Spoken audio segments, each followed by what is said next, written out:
Welcome to Kyoudai Ai, the mostly weekly podcast. Where two brothers geek out about everything Super Sentai and Kamen Rider, or at least the seasons we've watched so far. I'm your host, superjollymac, and I'm joined by my brother and co-host, DonTheVan. So let's dive into all the Toku goodness we love. Grab your drivers, your cell phones, your animal jewels, cue the theme songs, and let's go.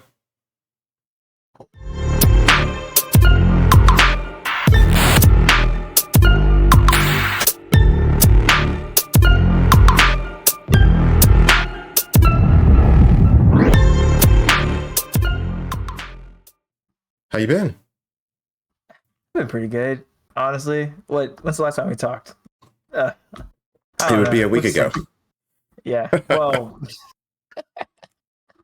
I guess in podcast form, yeah. Yeah. It's been a week ago. I was gonna call you over the weekend, but I was busy. Yeah.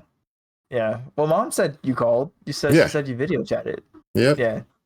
She was very excited about that.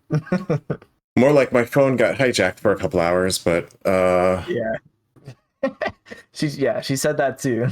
Which was fine. I mean, I just hand him the phone. It's like, okay, well, you're old enough, I guess, to not destroy my phone in 1 minute. So have at it. That gives me time to clean up and do some cooking. Yeah. Wait, so you didn't see the house, like when she was going over the house? Oh, no, I wasn't watching. Oh, that's funny. I got too much stuff to do. Like we always say, not enough time, not enough money. Yeah, no, I believe it, honestly. But no, everything's been good. Just a lot of work, a lot of busyness outside. Being outside, I'm outside.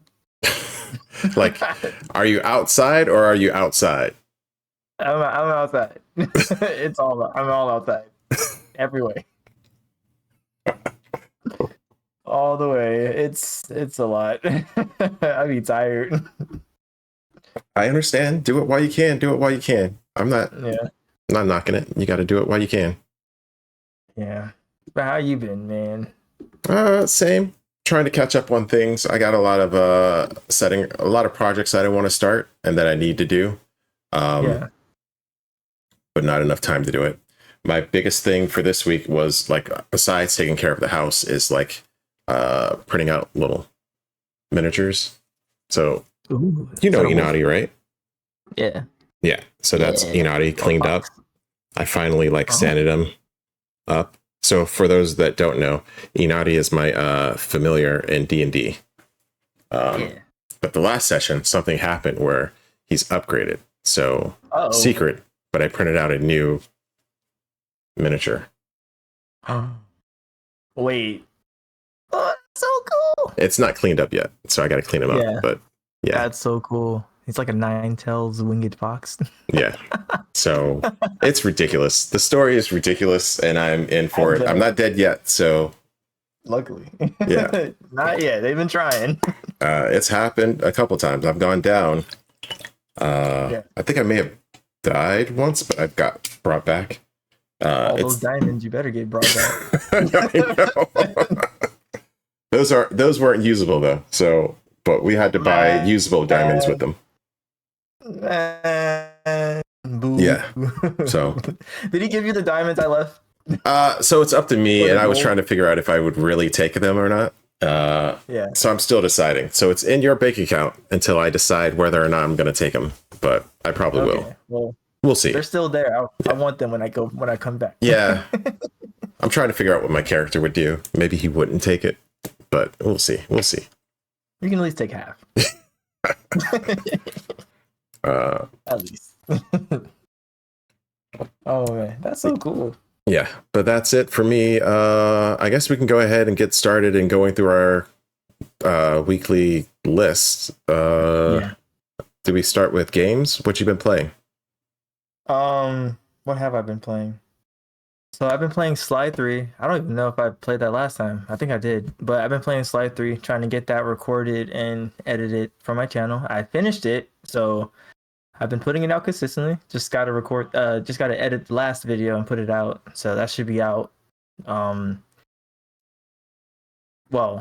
by the release of this podcast last Saturday. But yeah, whatever. It should be out by now. Well, then it'll be a link up to it'll be somewhere over here. Yeah, somewhere over there in the ether above me, probably. Oh, I could do that.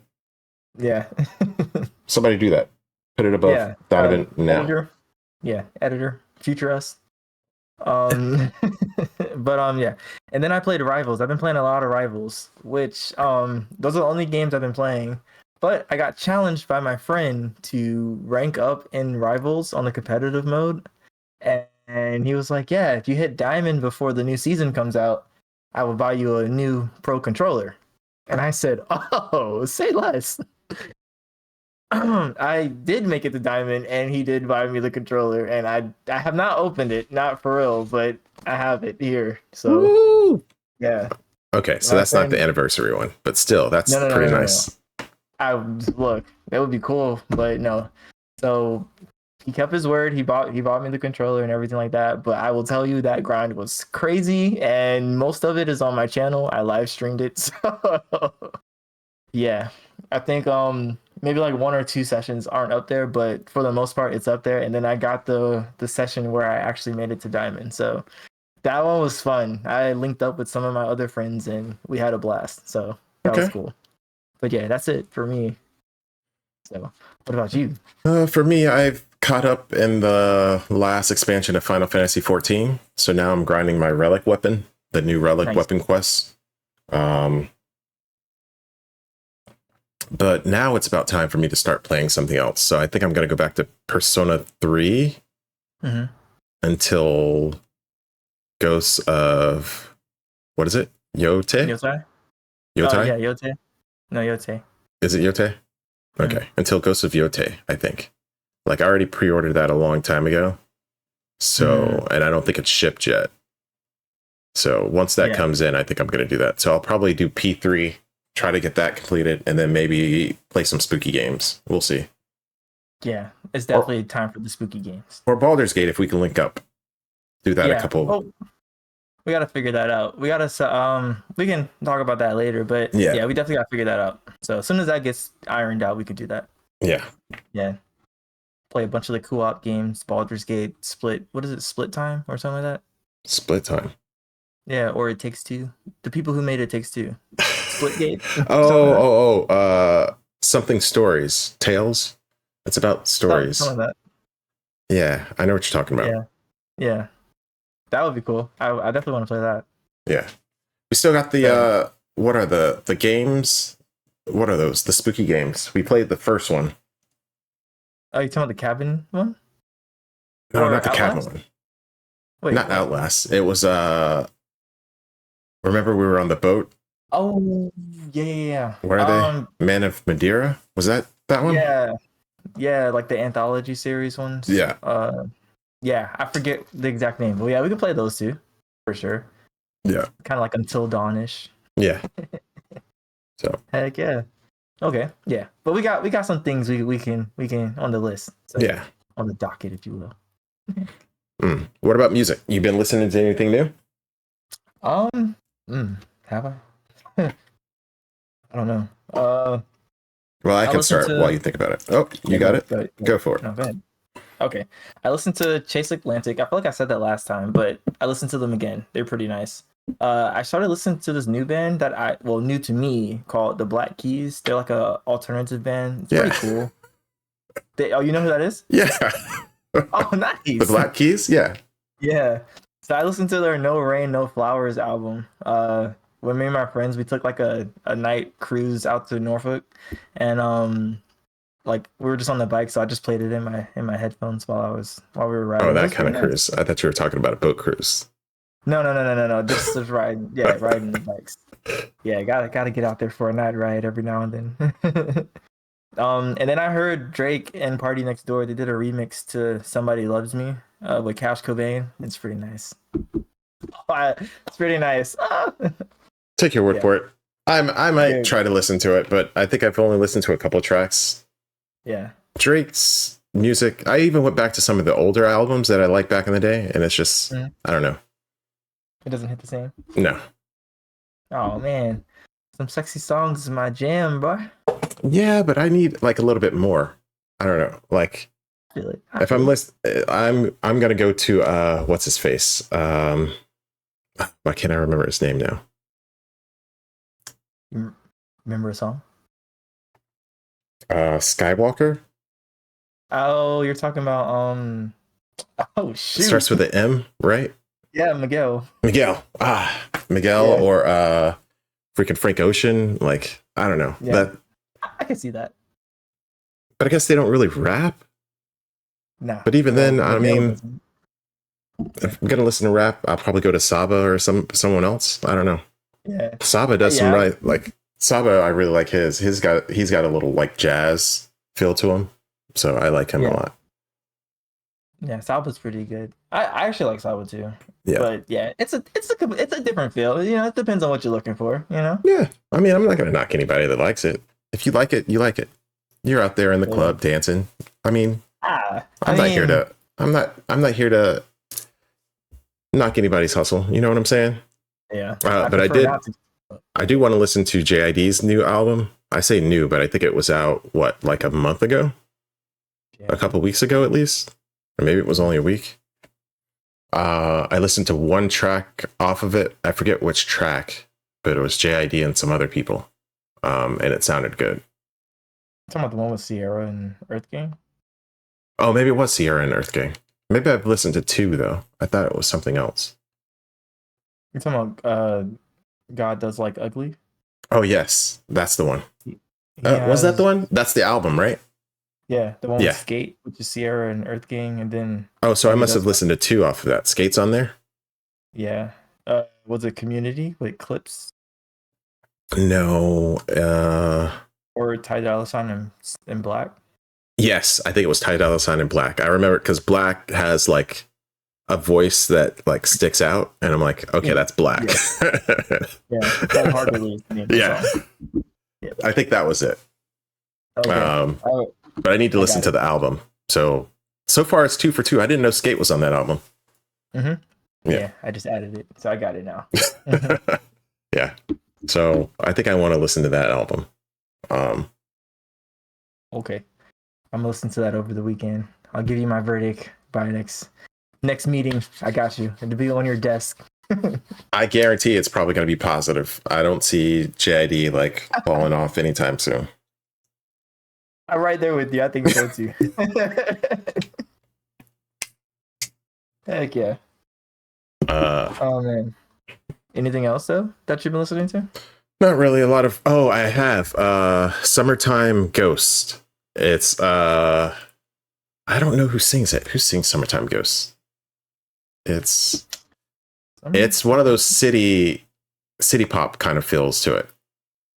I don't know if I brought it up on this show before. Summertime Ghost. It's a J-pop song.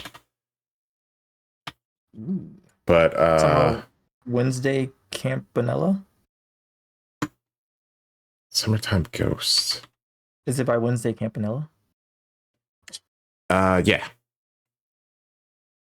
Got it. I think it's an opening to some anime.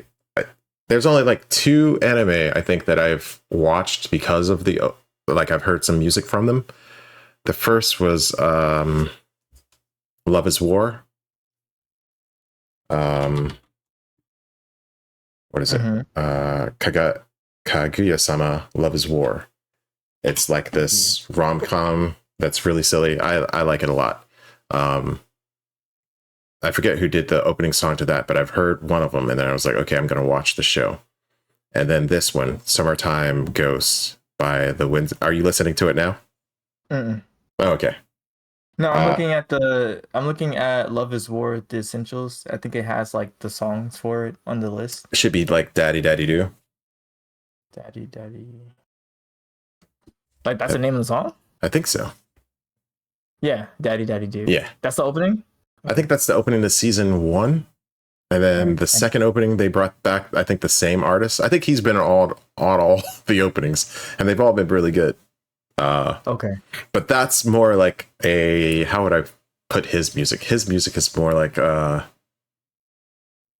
pop, I guess. I don't know. But it's like an old school pop. Not that old school. It's good. But the Summertime Ghost I really like. It's got like that city pop vibe to it. I really like it. You gotta check that one out. All right, that's gonna be my listening to for next week, and whatever addition I add to it. Yeah. We can go keep it moving then. What about watching? You been watching anything? The Conjuring, the new one came out, so me and my friends are preparing for that. I think last week Friday we watched the first. Was it Friday? Saturday. I think Saturday we watched the first Conjuring, but tomorrow or Friday, the day after recording this, we are going to be watching like the rest of them, like just like a little watch party. And then I think Sunday we're gonna go watch the new one. So yesterday we watched the new one. Just the main ones, or yeah, if we have time, we might watch the Nuns. I don't think we're gonna watch Annabelle's. Those weren't as good. I think the last Annabelle was good, but it's a lot of movies to watch.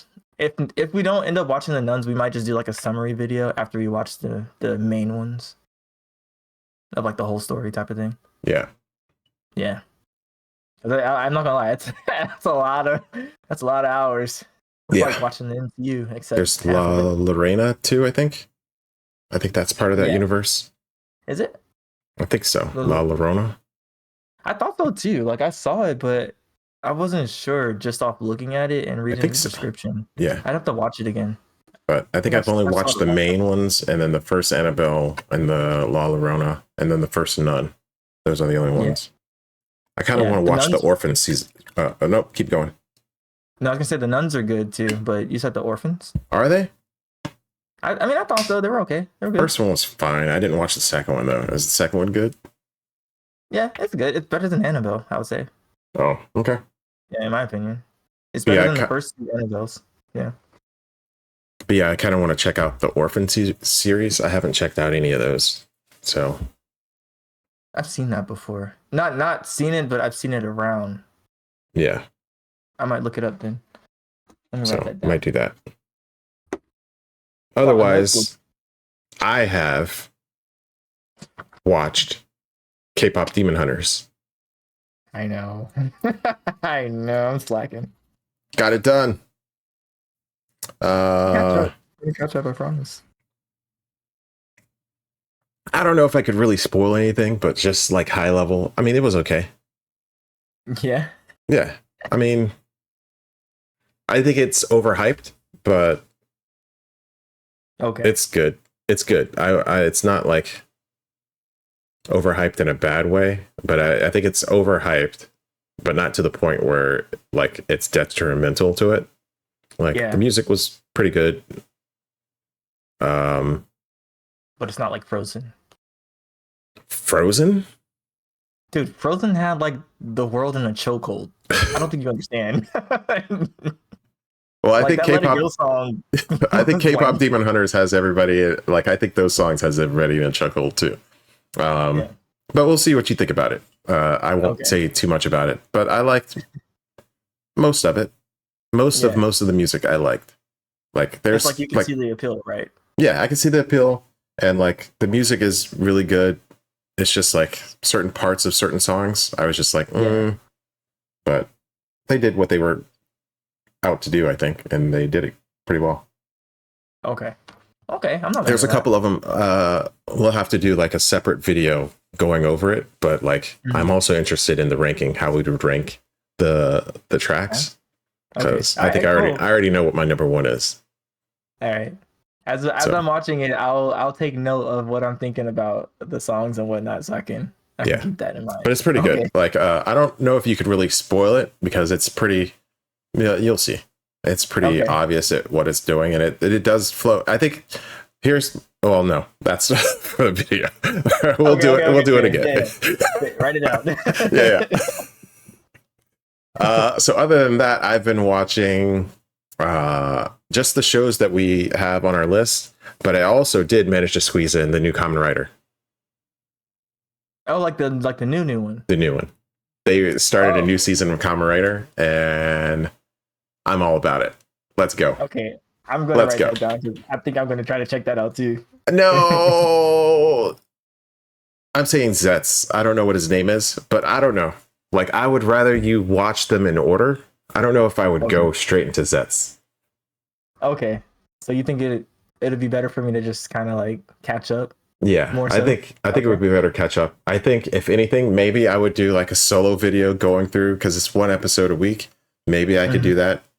But I like it. I like what they did. But I don't want to spoil anything for you. Okay. And I don't know if I want to add anything to your plate right now. I'd rather us get through the series and then get to that point. So like, but they're doing a good job. I'm with it.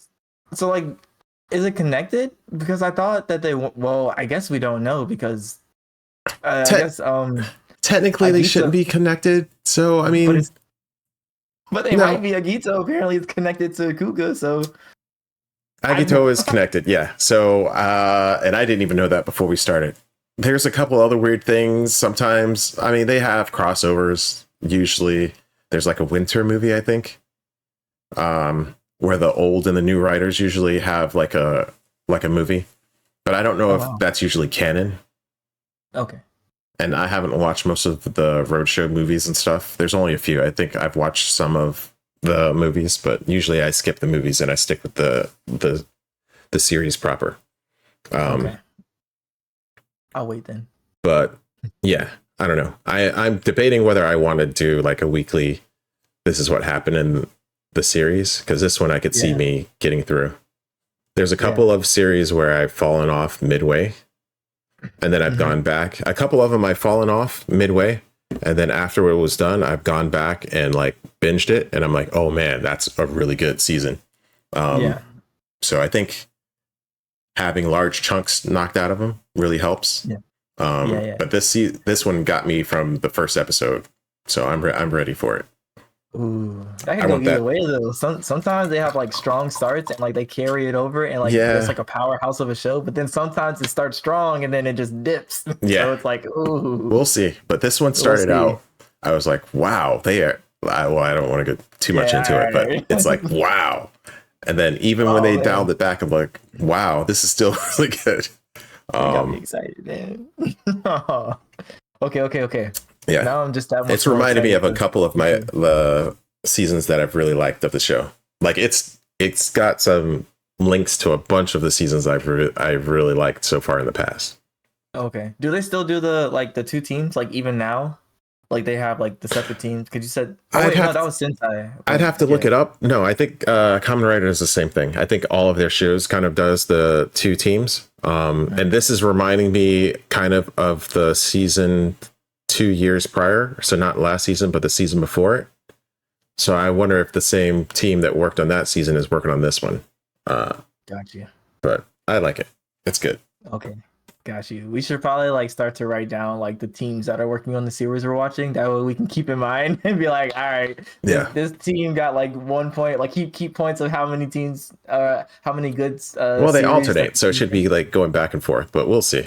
Maybe I can find that out. Maybe they'll have a good series, and then maybe they won't. Yeah. Who knows? You know what I'm saying? We got to keep track of the run. Yeah.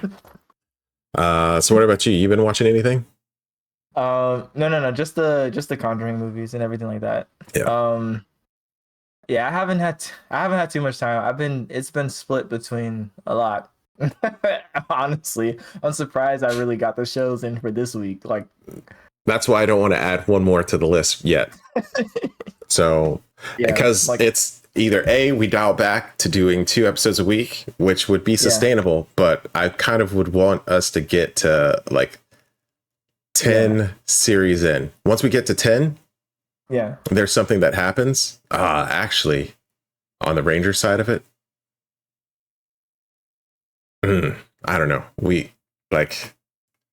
There's one season for the Rangers that's going to be like nice. Okay. Well, let's go. I like doing the 4 episodes for each inside of the each show because it means like we get through it faster and we probably will catch up to now a lot sooner. So I'm okay with that because once we get to now, we can like slow it down and like actually like really just take our time with it. Because basically we're going 4 times quicker than they're doing normal time because they do 1 writer a year, and we're doing basically at this rate we'll knock out 4 writers per year if we keep it going.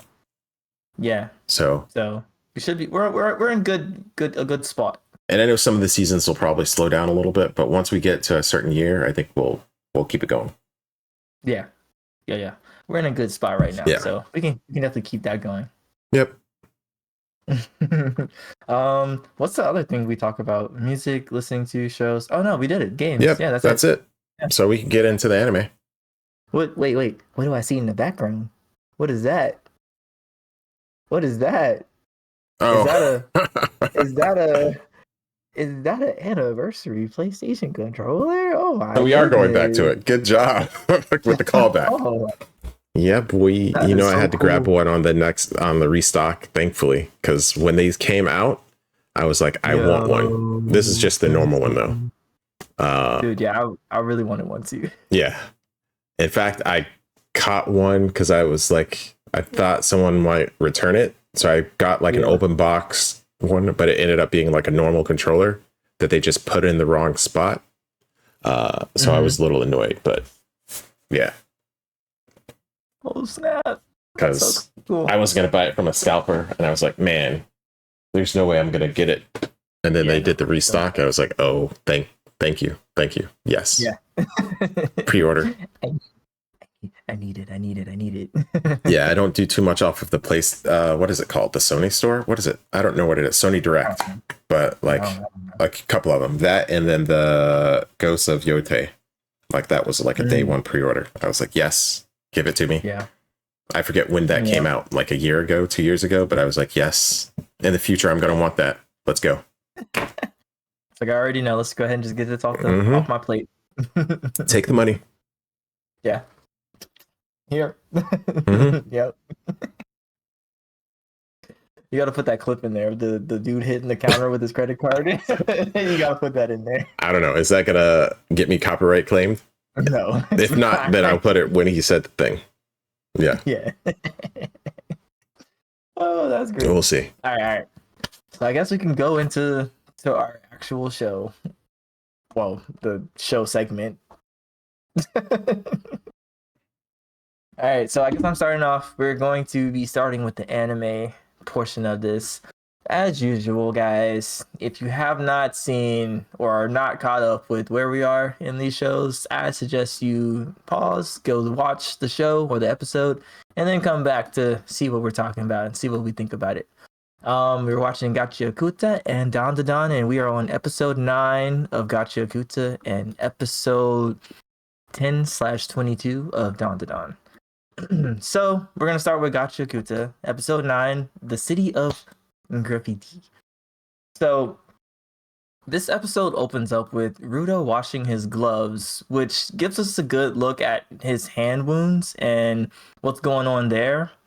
And after he washes his hands, he comes back to his room to find Rio kind of chilling on his bed for whatever reason. Who knows? I don't know why. She has free reign of the whole house, I guess.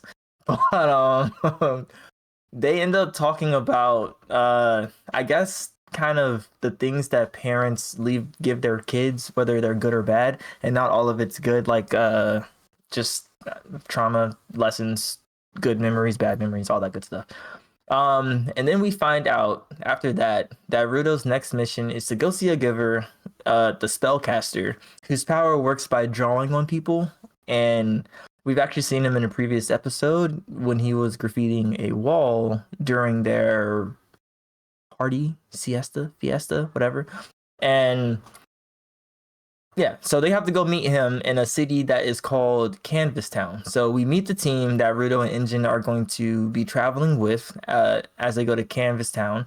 And among the group is a huge giver named Delmon, who seems to be always yelling for whatever reason, just always yelling. Why is he always yelling? I don't know, but he is. And then after we meet them, everyone screams. They just all started screaming. So that's fun. So the crew arrived. We have the opening scene after that, and then the crew arrives at Canvas Town after the opening cinematic sequence, and we learn that major cities, for the most part, on the ground, have the infrastructure to build protection around them to protect them from trash rain. So like the dome that covers the Canvas Town city. And we also get a glimpse of the magic that the spellcaster can do, which in this case keeps unwanted people from entering the city. So they keep they keep the riffraff out, as they say. And then as the group is traveling through the city, they run into a kid, and Engine apparently makes the kid cry, and then the kid runs off. So that's cool. And right after that, they run into the mayor, and they find out that the person they are looking for, the spellcaster named Job, is dead. So great, awesome. After that, we see, they have Job in a room and covered in a cloth. And after that, we meet Rimlin Shark. I'm saying the name wrong, but Rimlin Shark, I think is whatever. The new spellcaster of Campus Town, which Job chose to be his successor to inherit his vital instrument and the power of spellcaster. So, and we also learn about inheriting vital instruments, which is pretty cool. So some new lore to go into that. So as our cleaners are about to leave, Rimlin suddenly bursts up with energy and is like, forget all this sappy stuff. Let's go outside and have fun and party. And she grabs the vital instrument and heads to the roof. And she activates the instrument, which is pretty cool. I'm not going to lie. That was a pretty cool scene. And she sets off fireworks from paint cans and in the memory of Job. And the city is alive with energy and they all celebrate. And that's the end of the episode. What did you think? I liked it. We got a lot of cool lore out of it. We got to see some of, like, I like how they kind of intertwine it with the episode. It doesn't, once again, they're not really, I guess they do kind of an exposition dump, but it doesn't feel like it. Like they kind of do a good job of putting it here and there and having some stuff going on. There was no comedy that really threw me off. Like it was a bit of a slower episode, but I think we're back to kind of building the cast of characters, so I'm in for it. Like I like the squad. Hype man got everybody hype. I was right there with them. I was like, man, this guy's annoying, but by the 1 minute in, I'm like, all right, or we're doing this, let's go. Like, like I don't know, he just had that energy even through like the TV. I'm like, okay, let's go.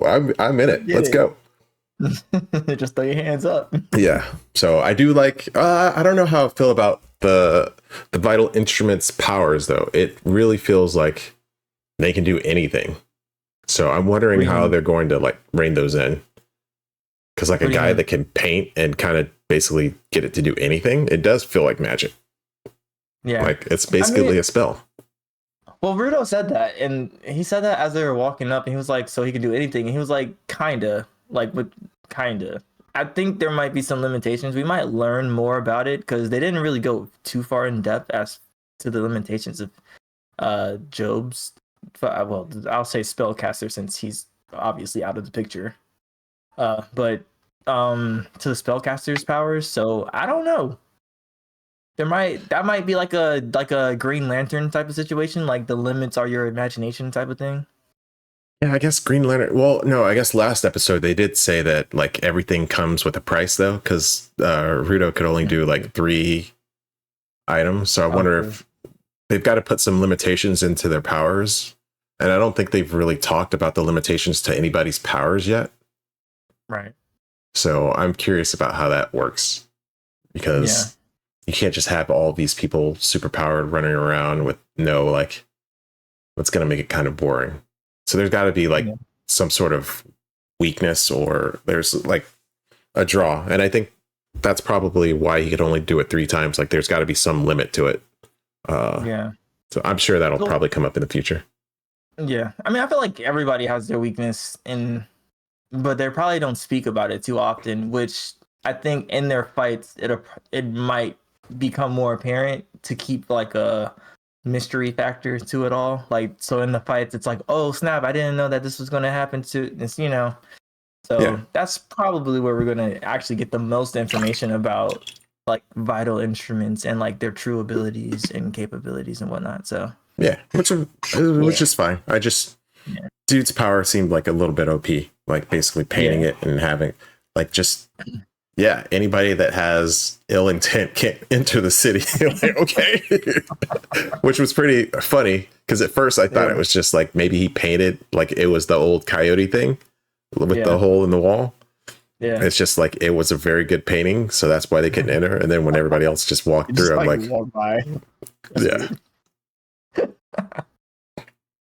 Yeah, And I then did him not saying that, like explaining, like, yeah, as long as you're like don't have any ill intent, you can come into the city. And then the guys like looking at each other.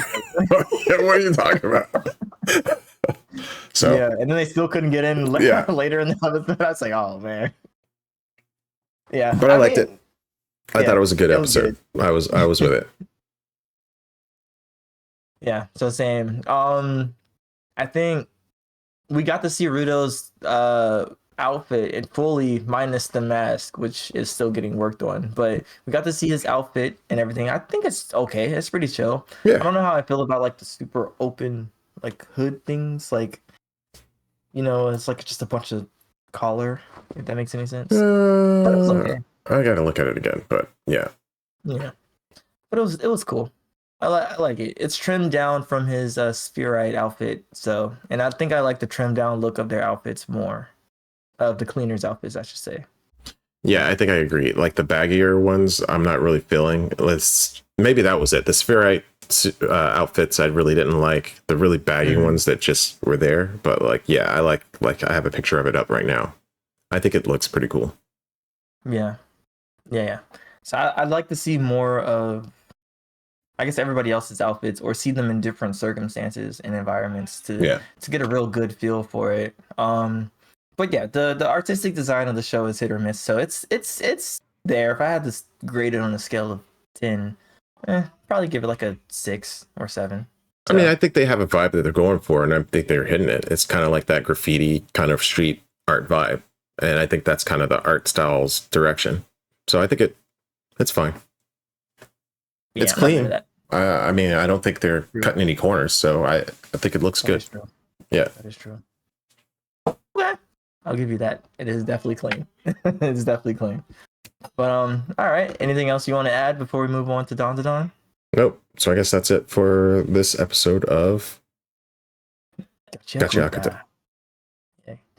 Why are we putting emphasis on different syllables? I don't know. I should probably listen to someone actually saying it. I think also, are you watching it dubbed? Yeah. Okay, I'm watching it subtitled. So okay.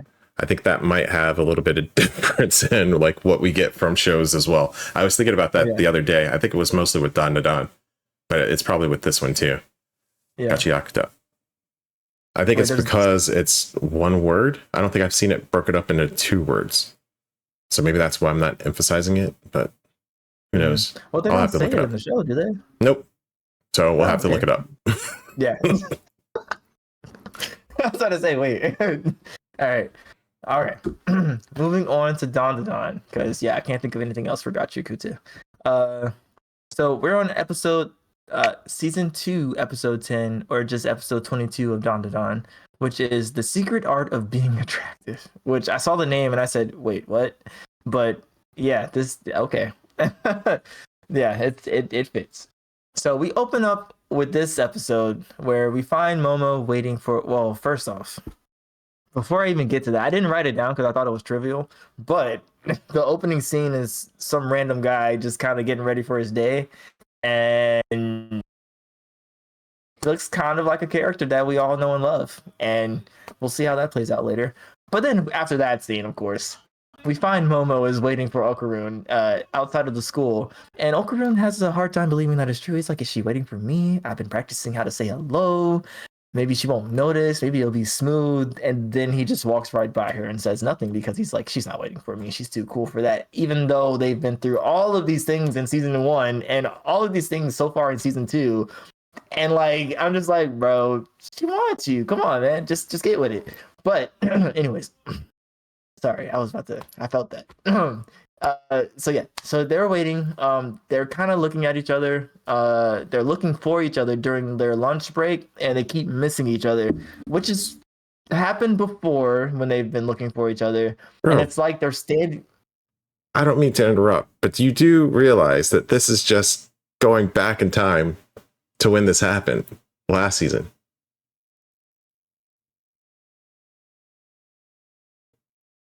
No, it's not. Yeah, it was. I guarantee you. So what's happening is they went back in time. So this is when they first started hanging out, because those are the exact same scenes that they had back in the past. So they're the exact same scenes, except they have the new character in there as well.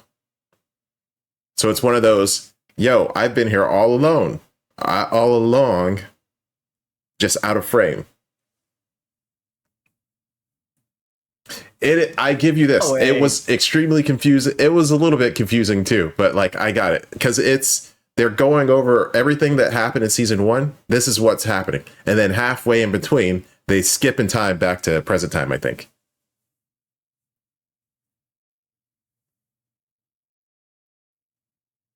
It is confusing. So when they tripped and like had their like little smooch thing is when they like. That's when they that's after that. That's when they skip back. Okay, that would make sense because I was about to be like, yo, like this. I was like, this is literally what yeah, it is. It's because it's literally the same thing. It's the same time. It's just slightly tilting the camera and showing dude just standing there. Okay, got you.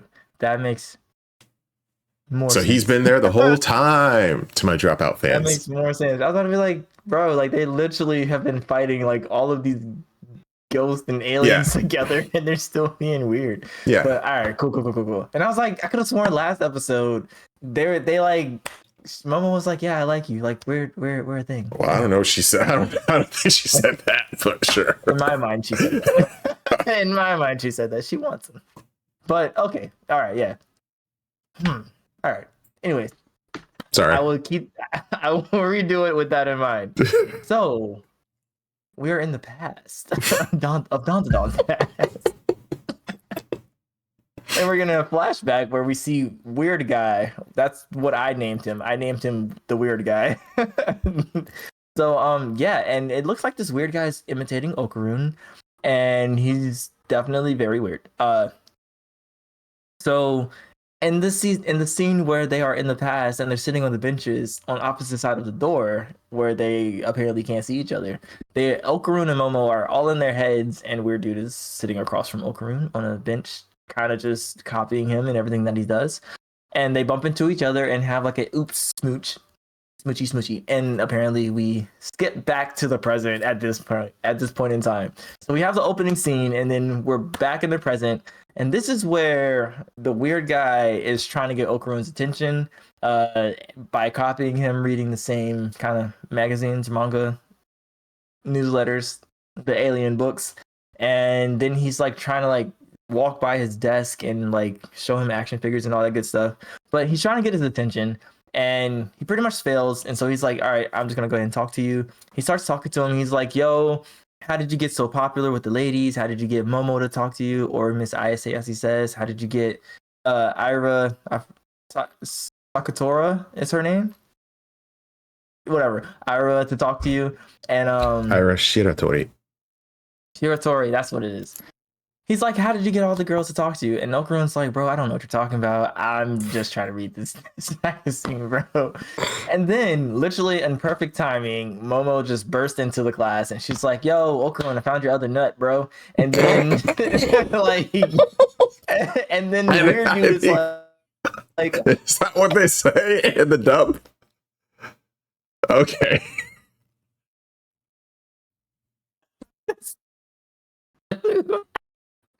She says, she's like, yo, I might have to check out an episode of the dub. I was like, bro, funny, bro. She's like, yo, I found your other nut. And she was like, did you see the picture that the other girl had? And it's like, there's the golden ball flying around. And then the dude, like the Weird Guy, he was like, oh, he's talking spicy to all the girls. And that's his secret. And I was like, oh, this guy's out of here. But then, like, in the middle of that, or she was like, yo, are you Okarun's friend? He's like, I mean, friend's a loose term. But then he was like, ah. And she's like, yeah, you guys look like you would get along. And then they're both like, what are you talking about? And then, anyways, as Miss Ayase is about to grab Okarun to leave the class, Okarun's class president, I wrote it down. Class representative butts in and starts defending Takakura from Momo for whatever reason. I don't know. And then Momo and the class rep bump heads, and they're fighting over Okarun. I don't know what. You know what? I might be on weird guy's side. I don't know what is up with Okarun and why this is happening, but all the ladies love him now. And then as Okarun and Momo are leaving, Momo's like, yeah, you're popular now. I just want you to know that. And, Okarun's like, I did it.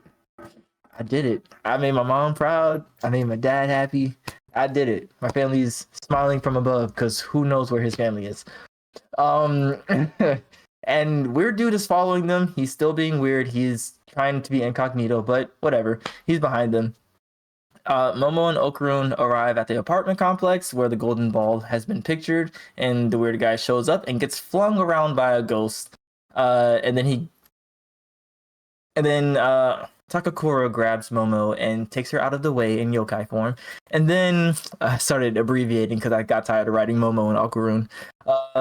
And then those two give chase to the golden ball entity, and they ask the weird guy to watch their backpacks, but he doesn't, and he ends up following them to the roof. And together, the three of them, well, really, weird guy figures out the entity's weakness.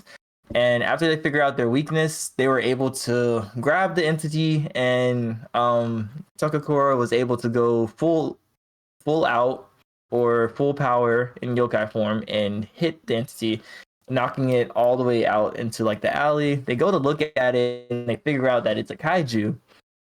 And honestly, the kaiju grows to be like to Zilla proportions and after being hit, and that's pretty much where we leave. We see it turning into Godzilla pretty much and towering over the city.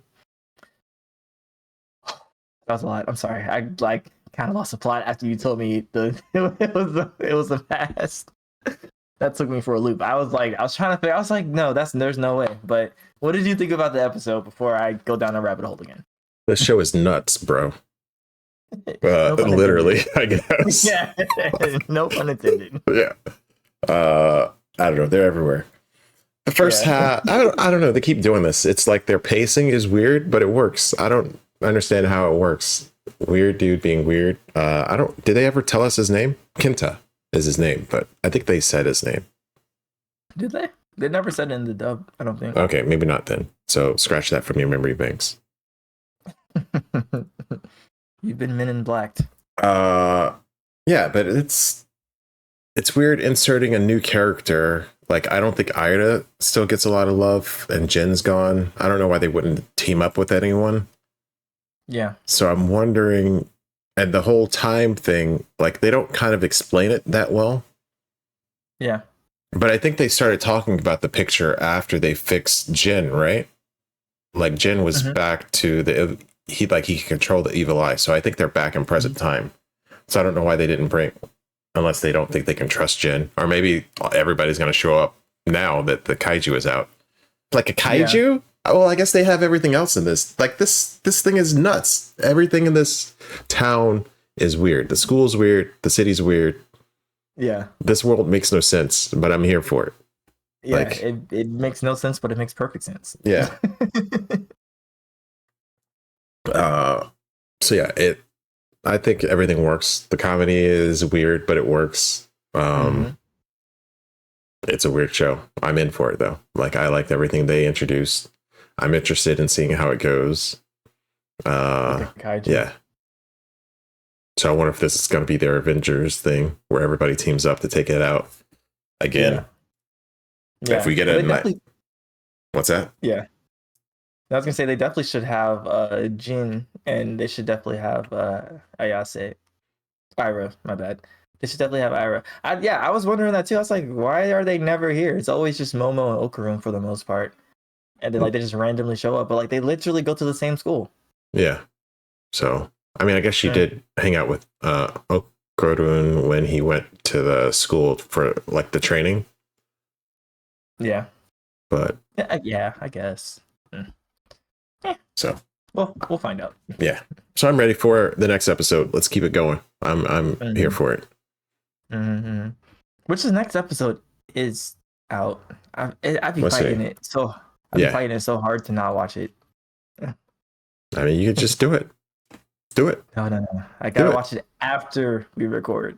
I gotta watch it after we record at least. That way I don't say nothing that spoils it. Yeah, that's a good idea. Yeah. But I mean, that's it for anime. We kind of was kind of took me for a loop halfway through DonTheVan, but we got through it. Yep. I have to go back and watch it just to make sure. See where the time loop jump, like go to the first season to see it. But other than that, that is all for anime. So we are gonna transition over to our Toku resident Super Jolly. So let's go to Hyakujuu Gaoranger. We're going to start out with quest. Well, we're going quest 13, 14, 15, and 16, and episodes 13 through 16 for Gaoranger and for Kamen Rider Agito. So let's start off with quest. So if you haven't watched them, obviously go out, come back whenever you have watched it, and then you can join the conversation with us. So skip around to what you have watched. If you have watched Agito and know Sentai, then go ahead and skip. There should be time codes below, unless you're watching this live, in which case, come back later. But let's start with quest 13. The baby's first cry freezes. Ubugoi ga koru. So I know koru is like frozen. So the infant Gao comes out of the egg. It's a little bird kind of thing with a shell on it. Kind of reminds you of Togepi. Yes. Org Master is apparently enraged back at the base for the orgs. So Shuten heads out and then starts attacking the city. So he does it himself. The Rangers run out to confront him, but their attacks don't seem to hurt him, even with the weapons combined. So they combine their weapons, and he's just like, "Yeah, I was just trying to test you and see how much power you could actually pull out, but that wasn't much." Then Frieza Org pops up with the one horns, and then they start joining in on the attack as well. Once they do that, eventually Red, Black, and Blue Ranger end up tricking Frieza Org. And then destroying him. So they kind of play dead. And then once he comes over to do the finishing blow, they pop up and then they take him out. And then I wrote in, it's funny how Yellow's power with the Gao Jewels is just to give it to Blue and White. And then they actually put him in and power up. Yeah. So, but it is what it is. They make Frieza Org giant after he gets beaten. But then he gets beaten again. And then Shuten powers himself up. So he takes Tsuetsue's staff and sticks it into himself, powering himself up. And then he ends up... he does this beforehand. So, yeah, he does that. He self-destructs into the giant form, or the Kyoudai form with the gorilla. And then he ends up freezing all of the Gao souls that the Rangers have. So they end up being frozen. The Rangers lose all of their powers, all of their jewels are no longer used, and they're locked out of the Gao soul power that they use for all of their stuff. And then Shuten corners them, and then they all fight back without any of their powers or their suits or their weapons, and then they get beaten down. And I think that's kind of how the episode ends. They get beaten down, and then they're just coming back for more.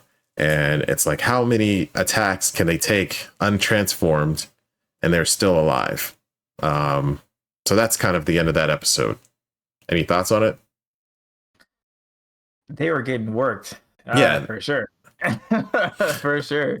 So one of my big notes was just like, how many attacks can they take? And stay tuned, because I'm going to ask that same question the next episode. But it's like they just keep taking attack after attack.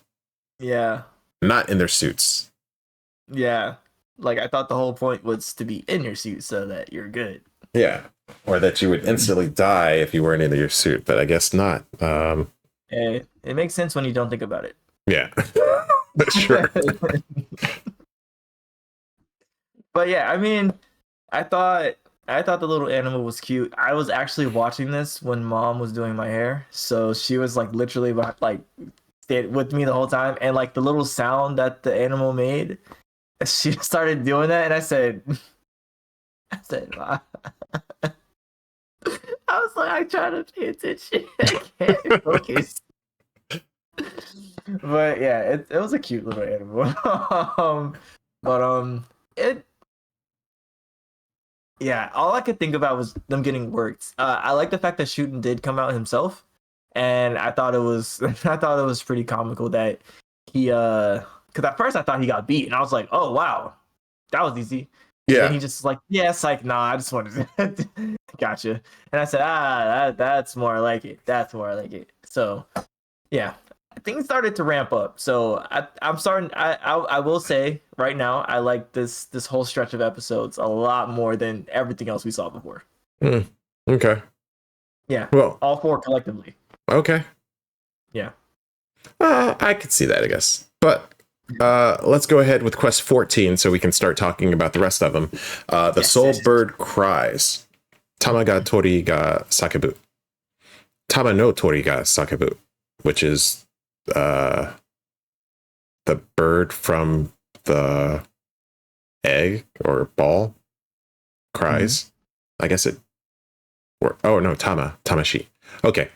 The orgs get ready to give the finishing blow again. This is how we start out the episode. We start out with the orgs like, okay, now we're going to give the finishing blow. And then Pio, the little soul chick, wakes up. So the orgs end up taking the soul jewels that the Rangers have one by one. And then they get ready to finish them off again with the physical blow this time, when a loud noise starts going off and distracts the orgs and kind of gives them a little pain. That kind of heralds Pio arriving with the Miko. What's her face? Tetomu.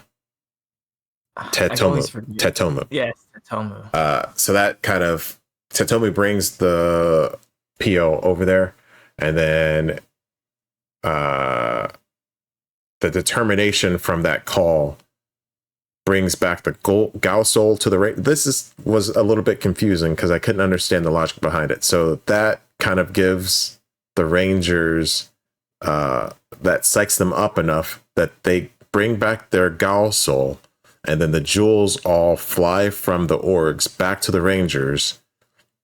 And now they're determined and they have their Gao soul so they can transform again. Right? So they transform and then they start defeating the orgs one by one, and then Shuten.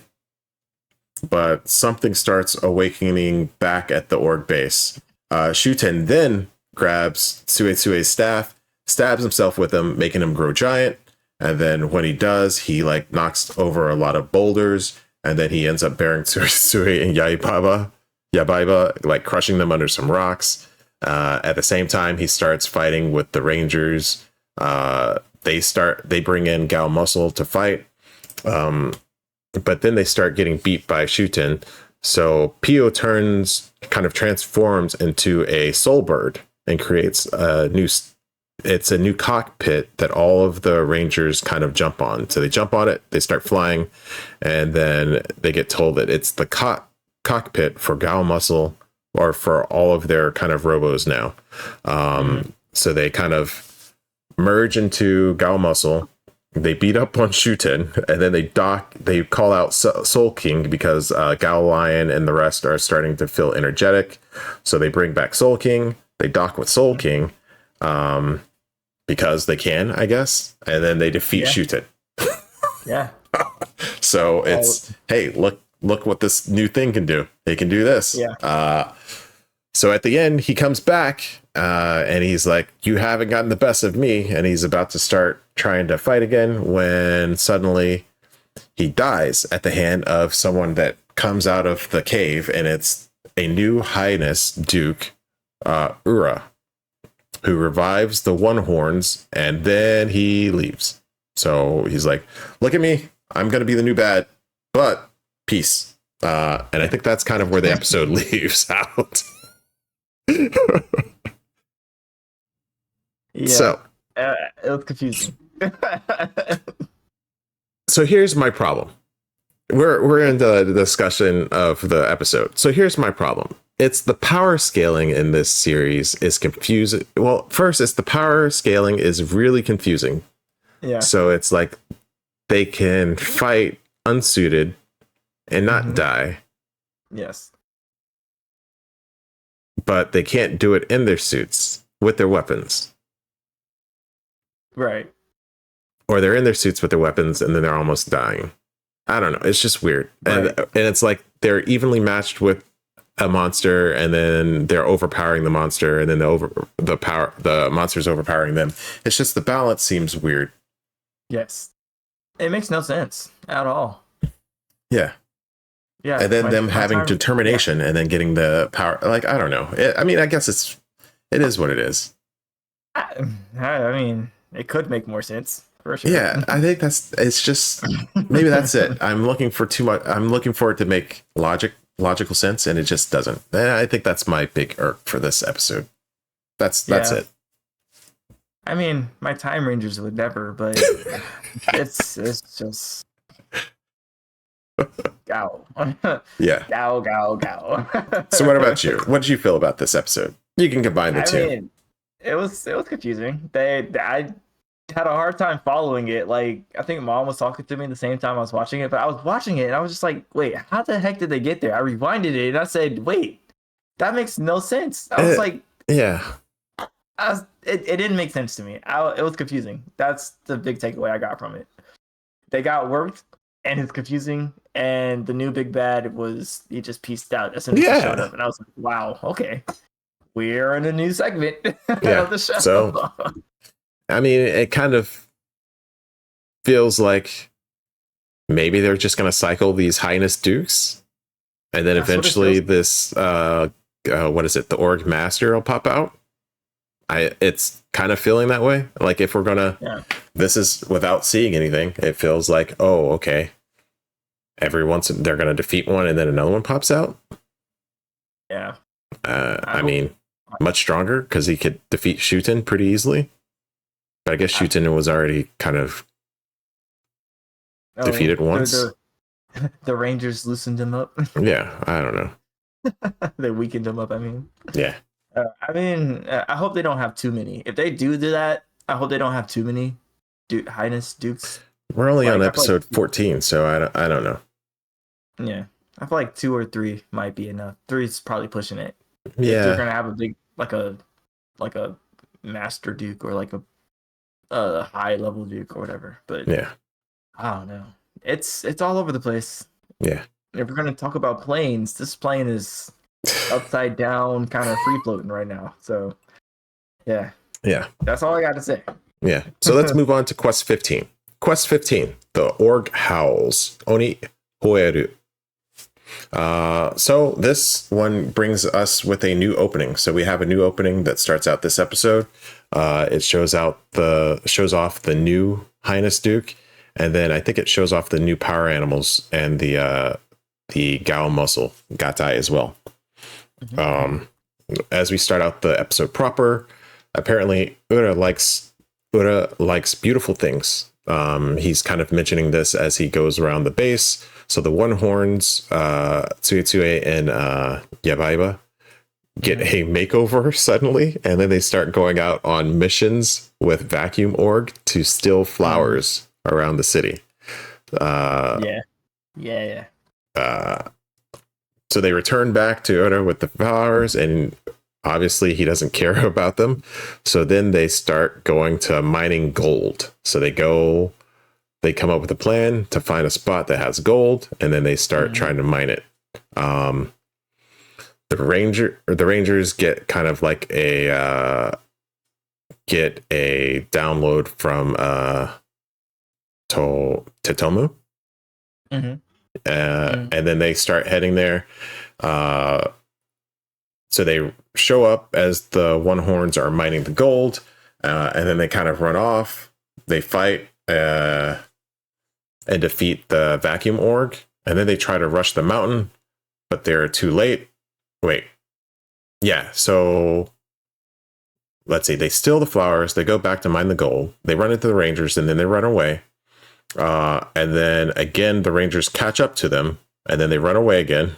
But But while the One Horns and Vacuum Org are messing with the Rangers, Ura is going to a mountain called Onitsuka and finds a coffin with a seal on it that he's trying to open. So the Rangers are still fighting the One Horns and Vacuum. And then they go to an art museum and then try to steal some beautiful artwork. But then they get caught by the Rangers again. And this time the Rangers fight and defeat Vacuum Org. But after that, they try to rush to the mountain to see if they can catch Ura and stop whatever he's doing. But by the time they get there, it's too late because it's nighttime. And then the coffin unlocks and a new Dark Org, Duke or Highness Duke Org, I think is what they call them. It's Roki. Roki. Yeah, he's a One Horn, a Duke Org, I think, but he's not a Highness. Okay. So did they not specify Highness? So I guess there are like levels of it then. So I knew they said Duke Org. I can't remember if they said Highness. But it's Roki. He's revived. He comes out of the coffin and then he makes short work of the Rangers as soon as he pops out. And then he grabs Elephant Jewel from White and then it turns to stone in his hand. And then once that happens, Gao Elephant actually, have a scene of Gao Elephant kind of disappearing. Yes. And that's kind of where the episode leaves off. So yeah, you have thoughts on this one? Yeah, way better, in my opinion. I think obviously the beginning is like random shenanigans, but I liked it. I'm not gonna lie, I actually liked it. I thought it was funny. And cute, and I was like, okay, I can get with this type of shenanigans happening, and like I don't know. It was nice to see. Like I said, I think I've been saying this from the beginning of Gaoranger. Yobaiba and Sui Sui have been the strong suit of the show for me. They've been the saving grace, in my opinion. Like, are they the best? No, but for this show, they've been keeping me around. Okay. I can't lie to you. Like, because I was about to hop in and be like, no, they are not the best. Then you had to quantify that with this show, and I'm like, okay. Maybe. Yeah. Like compared to everybody else, like they're up there in this bubble. Yeah. But like my Dawn would never. But whatever. We're not there yet. So, but it was cool, and I like their outfit change. Like I liked Jubaiba's outfit change. I was like, oh, he fly. I said, okay, I can get with this. He groovy. Let's go. And then I was like, oh, Sui Sui is actually kind of cute without like all the extra stuff going on. She had the face paint still, but I was like, oh, this is tough. I was like, is this going to be how they look moving forward? Because they got a new Highness Duke? Yeah. No. I did think that the first time. And then after the first time, I was like, oh, we're just doing some random stuff. Okay. And this is the first time I actually noticed her side paint on her face. Me too. And it's like, oh, okay. I guess that's been there all along. All along. Yeah. Never would have known. Yep. But it was cute, and I liked it, and I liked the side quests, and I liked the way that they kind of like psyched the Rangers out, and the Rangers didn't know what to do with it. They were like, they're like going to a flower field. Okay, let's go there. And then like the orgs finished that and like booted it all the way to the main base, and then booted it all the way to the gold spot while the Rangers were still going to the field, and like they kind of like just stopped in mid track and went to the other side. It was silly. Extremely silly. But I mean, so keep in mind it's a kids show, so sure. Yeah. I mean, sure. It worked. See, this silliness worked, whereas the last two episodes were just confusing and made no sense whatsoever. Yeah. So, but I will say, I got hyped when I saw the new Duke Org, and I was like, oh yeah. I say, okay, I'm here for this. I was like, okay, I'm here for this all the way. I can't even say nothing bad about it. I'm like, this is great. I love the wolf guy. He's awesome, in my opinion. Like, he came out swinging. He made extremely short work of the Rangers. like it wasn't even a challenge, like, at all. Yeah. He said pipsqueaks, pipe down.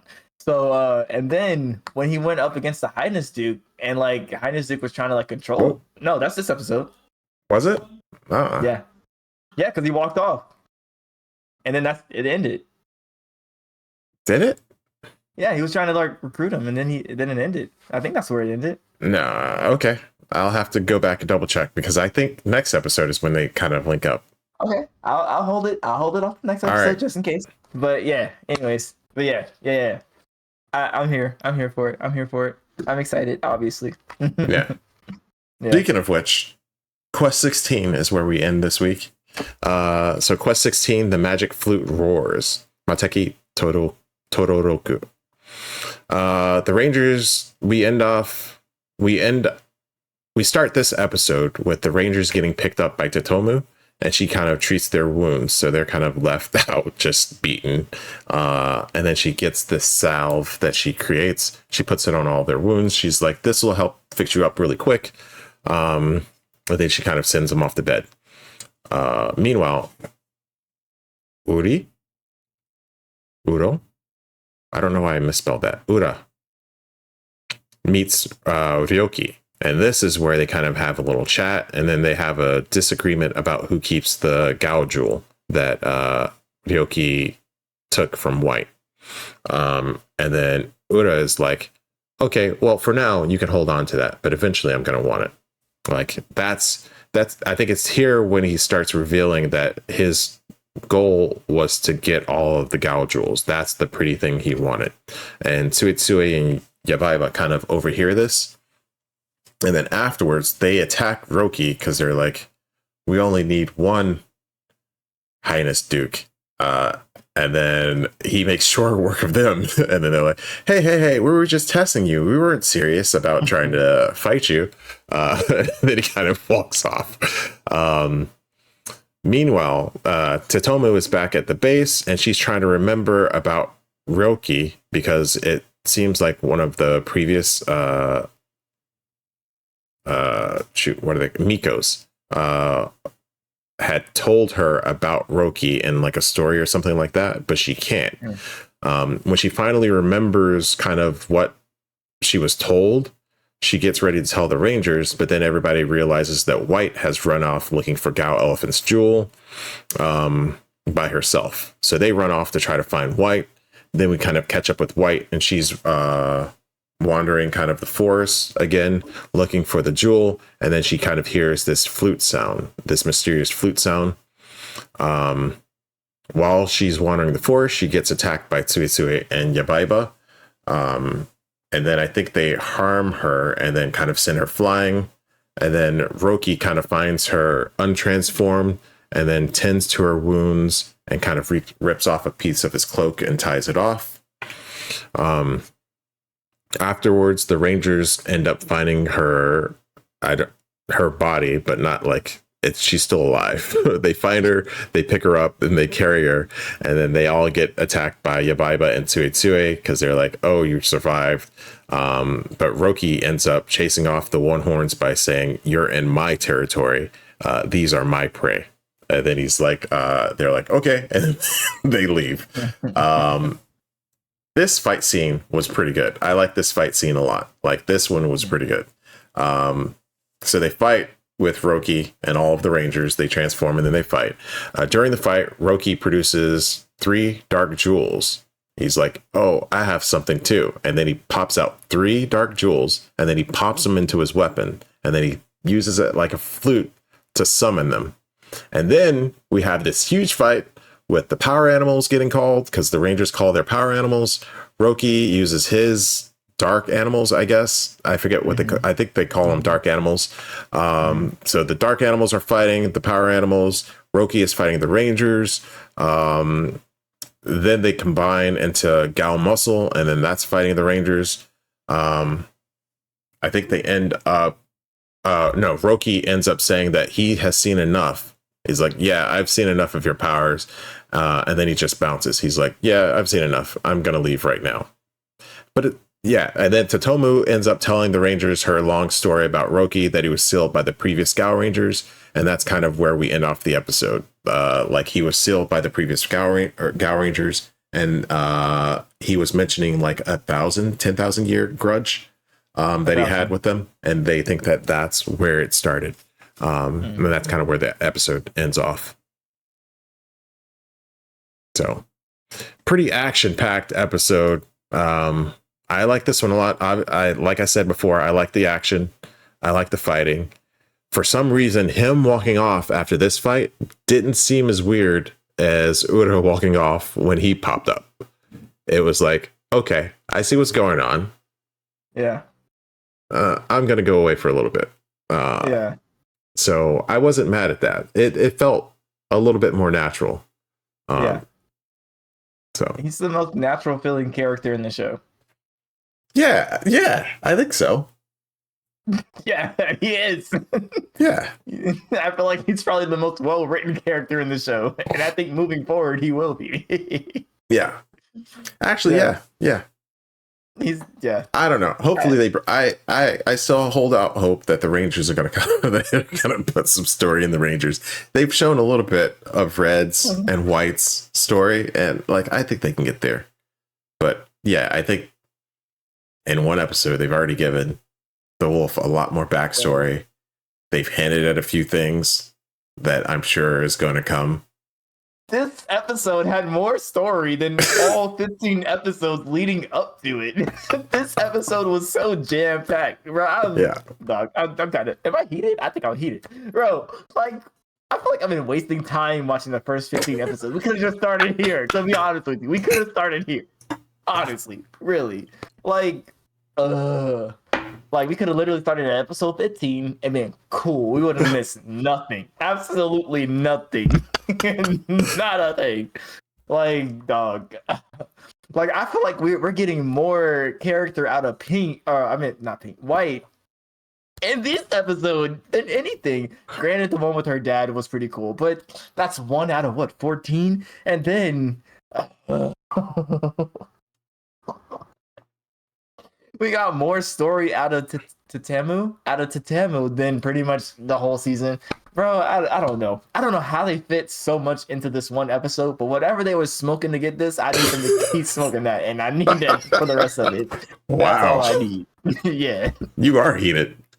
Yeah, I feel strongly about this, because I swear on everything, if they mess up my Wolf character, I'm going to be pissed. I'm going to be so pissed. Because he's really giving me like Magna Defender vibes from one of the other Power Ranger shows. I'm like, oh yeah, he on timing, and I love it. A good revenge story goes well. It goes so good. He's giving me Magnum Defender vibes mixed with a little Green Ranger. That's it. That's it. That's all I need. Come on, turn it up. He is shaking things up, and I love it. I'm here for it. I'm sorry. So I'm ready to see how this resolves. I think we both get a feeling about what's gonna happen. I still like the power scaling still seems a little bit off. But if this allows it to kind of equalize a little bit more, probably until everybody else kind of I'm curious on how they're gonna handle it. That kind of gets kind of messy. But other than that, like I'm here. I'm curious on how they're gonna do this new character, and I'm really interested in seeing how this arc finishes. They're probably good. I don't know how long they're going to draw it out. I don't think they will draw it out for too many episodes. Somehow I feel like we're going to get I don't know. They could draw it out for a while. I hope so. Yeah, we'll see. I'm here for it. Yeah, like they could write it and go in the direction of like the Rangers finding a way to turn the dark crystals into Gao crystals. So, I mean, that would be cool, because I don't see them turning Wolfman into a Ranger, but he could get like a new form and turn into like a 6th Gaoranger, so that might be cool. But I think it'd probably make more sense for them to, well, I don't know, it could go either way. I don't know. I thought we were on the same page. I think he's going to be 6. You think he's going to be 6 Ranger? I don't know if he'll ever be a Ranger, though. But like they're 6th. I think he's going to be the 6th. Yeah. Okay. He's got to be the 6th. It could go that way. They could probably like heal that 1,000-year revenge plot. Yeah. Because I mean, he did take care of White, which hopefully they expound upon that later. Yeah. But yeah, I made a mental note. I said, Like I said, oh, this guy took care of White and like tended to her wounds, and then literally 10 seconds later, like backhanded her across the field. And I said, oh, this guy is, I like this guy. I was like, yeah, this guy is awesome. Yeah. Like it was crazy. I said, oh, all's fair in love and war, baby. Yeah, I'm telling you, this episode probably saved this season for me. I've been asleep during all of them. I was awake during that one. I was up at the edge of my bed watching. But yeah. So that's it for Gaoranger for this week. So we can go ahead and move on to the Kamen Rider portion of the episode by talking about Kamen Rider Agito. We're going to talk about episodes 13, 14, 15, and 16. So let's start with episode 13 of Kamen Rider Agito. Chichi no Tega Kari. Dad's Clue. Hojo sees, we start out this episode with, I think they recap the ending of last episode. They're kind of pulling an anime here and not showing something new. I guess they might add a little bit of context to like the previous scene, but they're rehashing the end of the last episode. But we start out with Hojo seeing Agito fighting the unknown and then attacks him, kind of the end of last episode. Hikawa tries to stop him and then ends up hitting him in order to stop him. And then we get the other scene that ended off last episode with this stranger kind of signing in. Sho Tsugami is what he started writing, which kind of was Shoichi's name, or the letter that he found with Shoichi. And then he changes it to Sakawa Tetsuya. And then we also find out through the police force that apparently Fishy Adult, I got to figure out what that mark is, but Fishy Adult was taken to a hospital instead of the jail. And that's where he was visited by this new character, who in the future I will call, let's see, First Show? Yeah, First Show. Let's try First Show. I think. No, let's try New Show. He's New Show. Yeah. That way we can keep him and Shoichi kind of separate. So for New Show was visiting Fishy Adult in the hospital. And that's kind of why he could sign in and then visit him. Meanwhile, Kona-san is investigating. We find out Kona-san, which is the detective that has been kind of working with Hikawa when he got kicked off of the G3 unit. And he's working with, what's his name? Hojo as well. He's kind of partners with Hojo, and he's trying to mentor Hojo. And Hojo obviously isn't listening. But he's also working with, he's investigating Mana's father's death. And he kind of tells that to Hikawa. And then Hikawa asks if he can give him more information about the murder.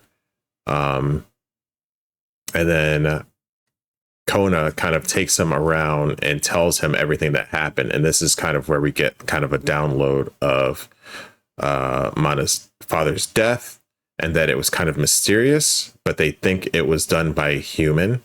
And then he explains that the reason they think it was a human was because right before he died, he was at a cafe that he was a regular of. And then he had an argument with someone, like the owner saw them arguing right before he left, and then he ended up getting killed. So afterwards, Hikawa, Kona, and Mana end up meeting up at, I think this was Mana's old house. They see her heading in. They kind of follow her in and ask what's going on. And she's like, sometimes I come here to reminisce. But while they're in there, they kind of find this hidden section in a pillar. And then when they open it, they find two items. Meanwhile, an unknown is stabbing people with a stinger, scorpion. So he's stabbing people, and then he's just bouncing. And then later he comes back, and then they suddenly age very quickly and then die. So far, I think we see one happen on screen, and then the unknown pops up trying to attack Mana, but Shoichi is there, and then he starts fighting it. But during the fight, he gets stabbed. He turns into Agito, starts fighting him, but during the fight, he gets stabbed by the stinger, and then he collapses, and that's kind of where the episode leaves off. Any thoughts on this episode, number 13? Immediately, the death count is still lower than the first the first monster from Kuga. So Grongi, the first Grongi attack from Kuga. So I was like, whoa. Like I'm telling you, I'm paying attention. I'm like, yo, yeah, the death count is lower. But he also says that like it also seems like there could be more people that have died that they haven't attributed to the unknown that were actually unknown. But even then, I don't think it's as many people that died from the Grongi. The Grongi were going crazy. Yeah. Grongi were going crazy. So, but anyways, that's that. Thoughts.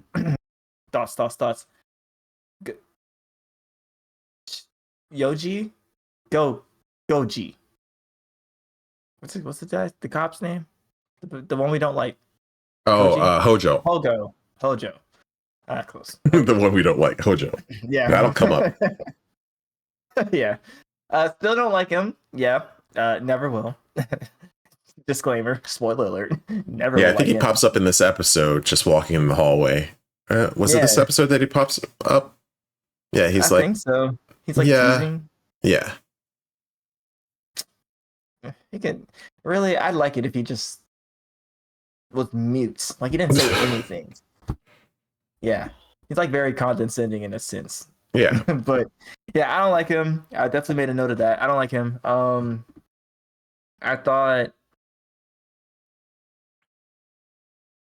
I thought the Scorpion was interesting. My mom saw this one too, and she said, when like he stung the guy, she said, ew, look at his neck. I said, yeah, I don't know what's up with that. That's yeah. Anyways, regardless, that's it. That's all I got for this one. It was okay. I think cool. It was more so adding to the story of like what's happening. It was like a setup in a way. Yeah, I think they're doing a lot of backstory, especially with Mana's dad's mystery, and then they kind of explain a little bit about the people that just popped up in the last episode. So I think they're doing a good job kind of intertwining the story, and still giving us a little action here and there. But I don't think the show's like even when they're not giving us fights, I think it's still moving along and pretty interesting. So I'm here for it. But let's go ahead to the next episode, which would be episode 14, The Strongest Kick, Saikyo Kiku. As the unknown is about to keep attacking, G3 shows up and then starts fighting it off. Shoichi ends up getting taken to a hospital and examined after he gets attacked, and they find an object, kind of metal, close to his heart. And I think they said during the autopsies, they found some in the other victims, but it was much larger. As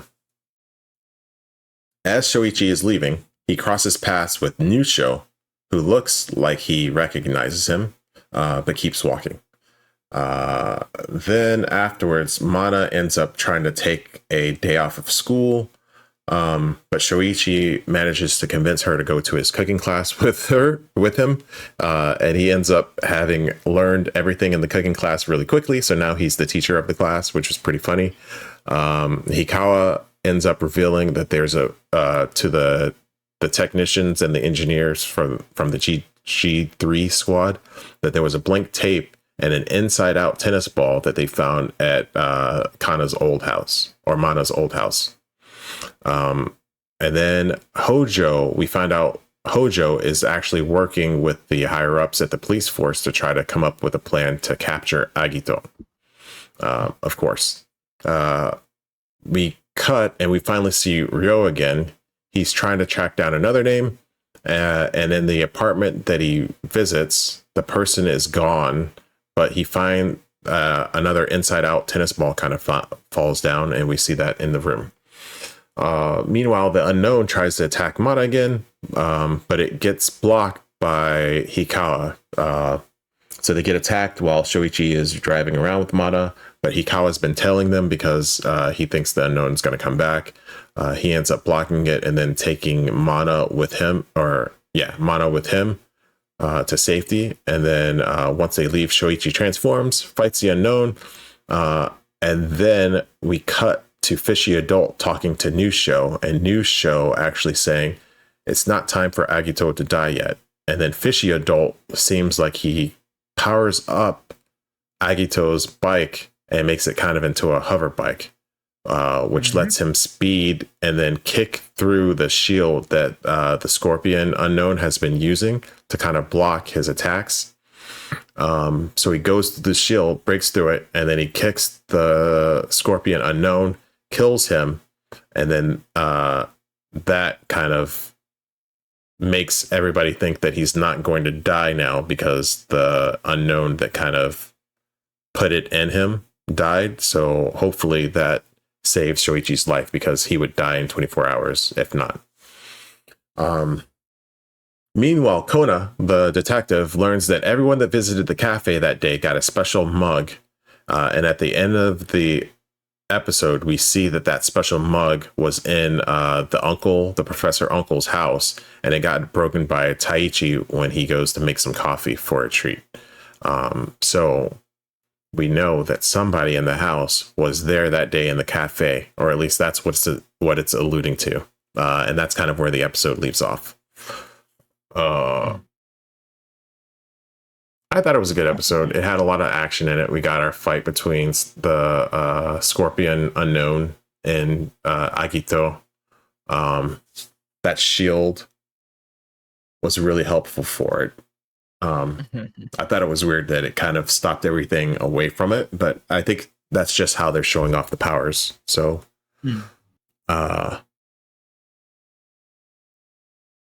still interested in learning more about the new show, or whatever is really, maybe he is actually show, and the relationship between him and the unknowns. I can't tell who is higher. It seems like the fishy guy is way higher than everybody else, but he's new.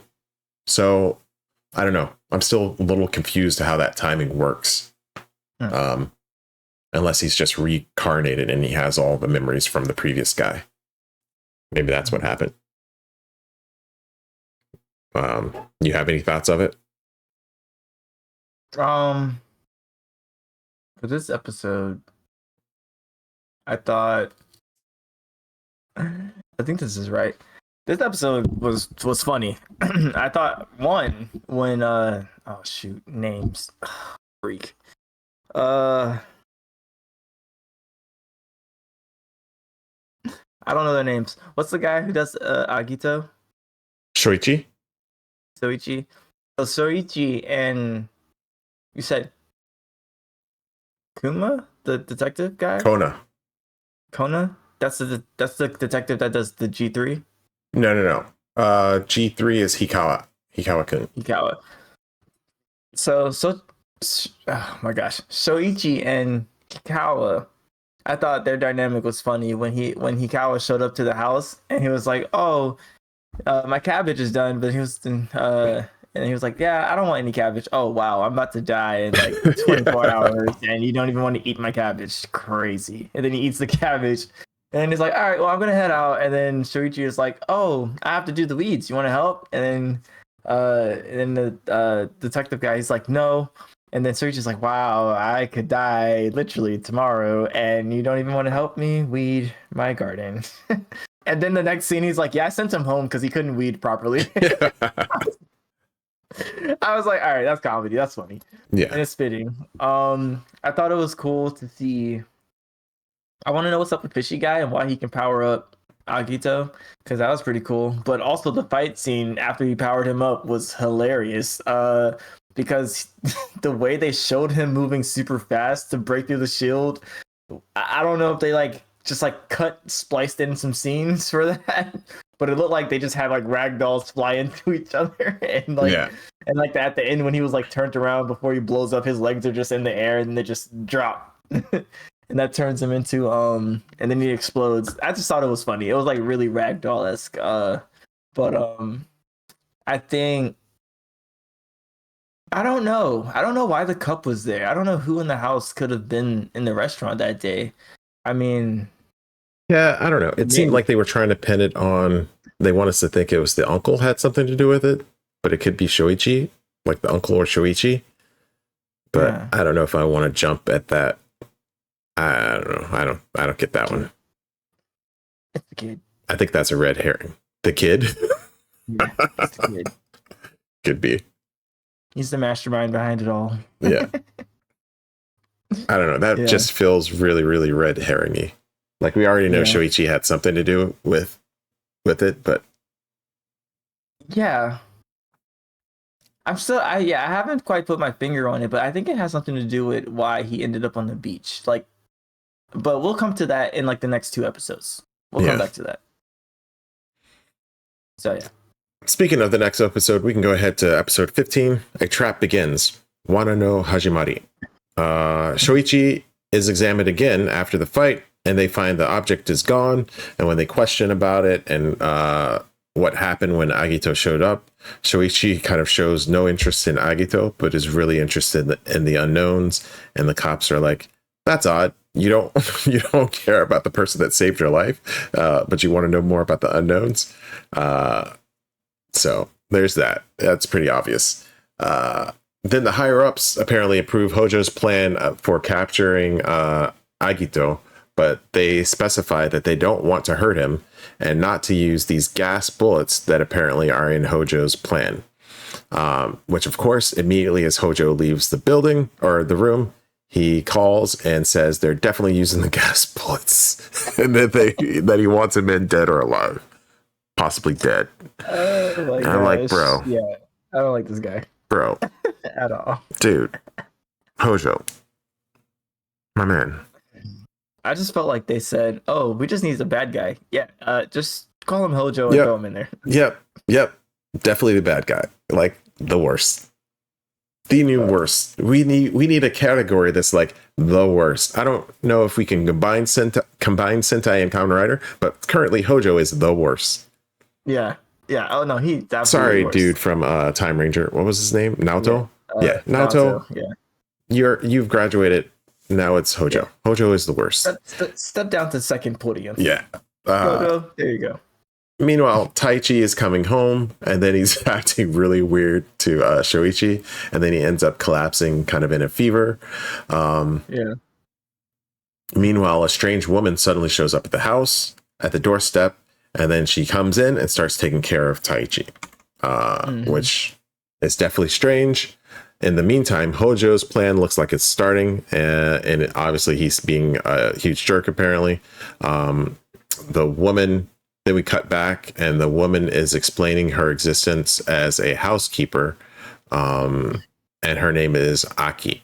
So she's a housekeeper or a maid that has been hired by the uncle who is gone on a business trip. And apparently they can't call and confirm this because she's just the maid. So it's now Maid Aki is her name. The second engineer then finds out that there is a voice on the blank tape, and then he explains it to Hikawa and the other engineer. What I forget her name right now.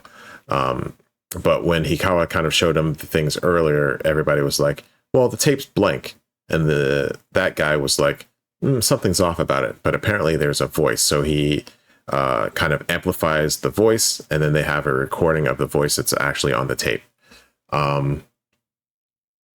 Meanwhile, an unknown is attacking a couple of victims. Shoichi goes to fight it, but while he's fighting it, we see Maid Aki is watching the fight and kind of just taking note of everything that's going on. So it seems like she knows more about Shoichi than she's letting on. And then we end off the episode with her having a phone call with someone reporting that yes, Shoichi is that person, or he is Shoichi, but he has amnesia, so he's probably not going to be an issue. But then at the end of that phone call, we hear a knock at her door. she hangs up, and it ends up being Ro outside knocking on her door. And that's kind of where the episode cuts off. Yeah. Initial thoughts. I said, Aki's hot. I like Aki. That's my initial thoughts. Yeah. So in this episode, I'm sticking with that. But I knew she was an op. I knew she was an op from the beginning. Ain't no way. Oh, I mean, it's obvious as soon as she popped. Like, it seems like a elaborate ruse. It's weird though, because it's like they explain it by everyone in Taichi's school was getting sick recently. So it's like, did they get the whole school sick? Taichi would get it and then she could come in? That's what I thought. I thought like she kind of like set it up so you can get sick. I don't know. That seems really weird though. So did she go to everybody's house? Did they not know? Did they just know he was part of the family? Like they had to know Shoichi was part of their family and they wanted to get in there. So maybe that, I don't know. So they got the whole school sick. So Taichi would get sick and then she could come in and heal him.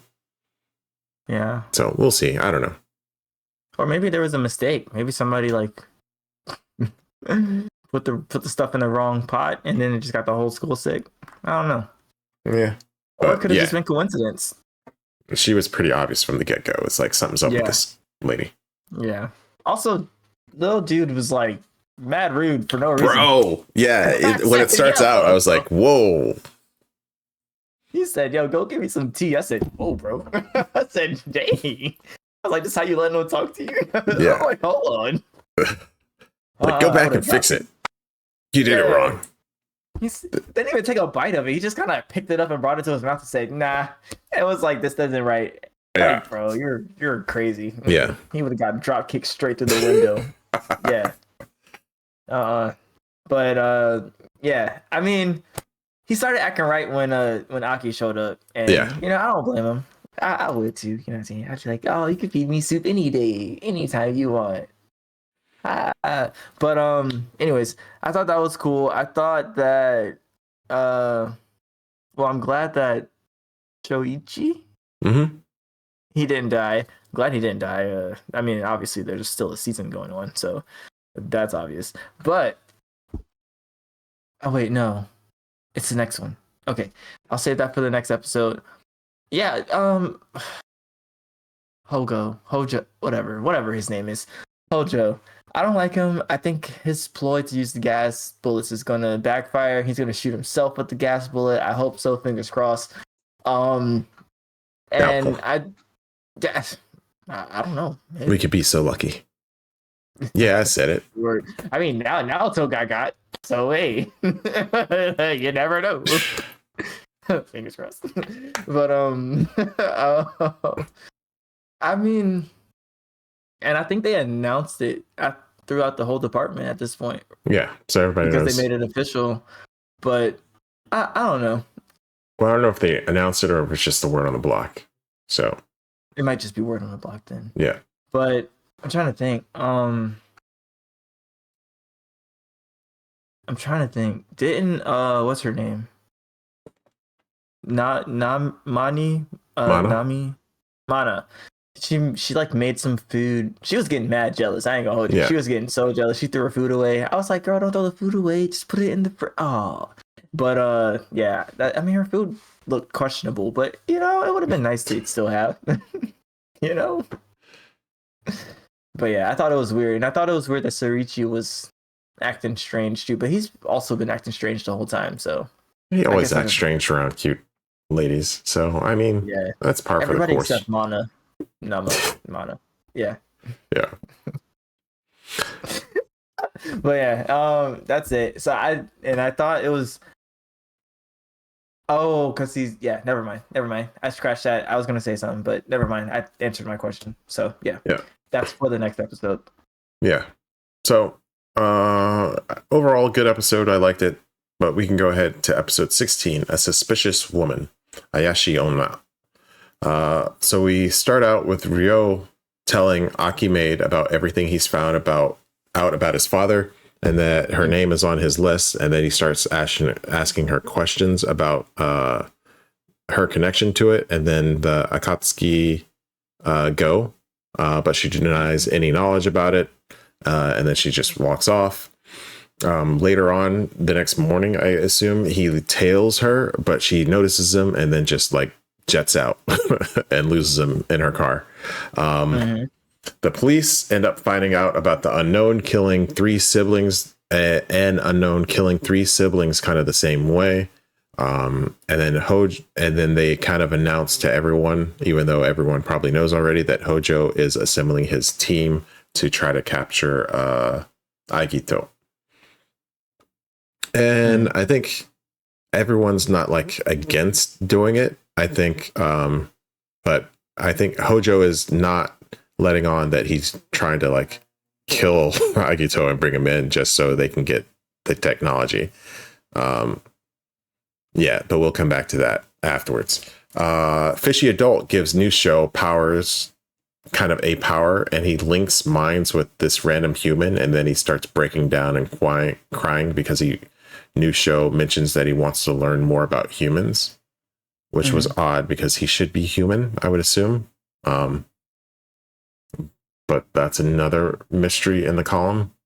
And then we link back to the Hikawa, and he tells Mana about the tape, and then he plays the voice that they extrapolated from the thing and asks her if she recognizes it, which she says no, obviously.